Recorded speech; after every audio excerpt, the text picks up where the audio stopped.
សូមជម្រាបជូនអំពីប្រវត្តិត្រួសត្រាសព្រោះឯនេះគឺបានជម្រាបជូនម្ដងហើយបងកូនក្រហមគេមានស្រុកកំណើតមកពីខេត្តបាត់ដំបងជាកូនសិស្សបាត់ដំបងគឺរំសវណ្ណឌឿនមកពីក្លឹបគ្នាដនសំណាងនៅរៀនដែលជាគុណខ្មែរ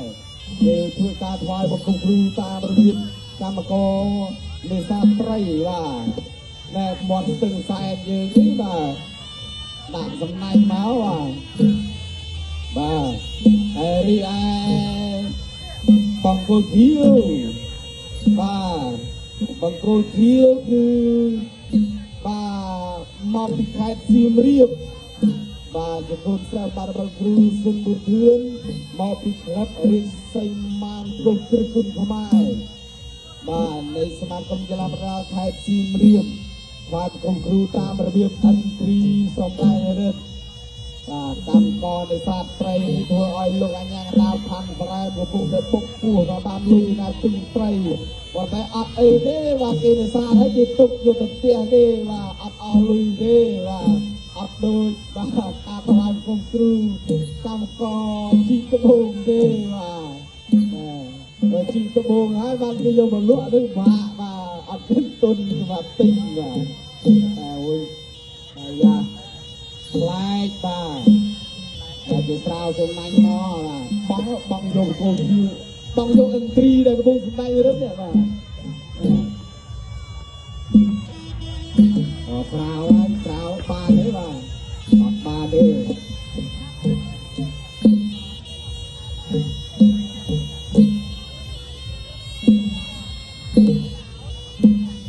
បាទឥឡូវនេះអិនត្រីគេដាក់ location ឲ្យហើយបាទតែមកចាំម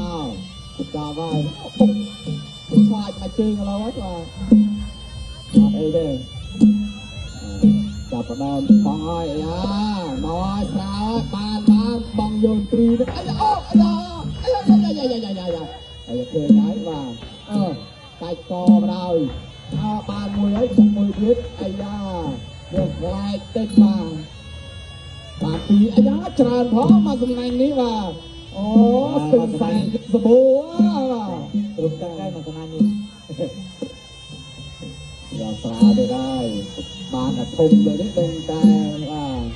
អូមកអូបានច្រើនផងបាទអូណែអើយខាងបាទអ្នកអើយទៅទឹកតុកបាទ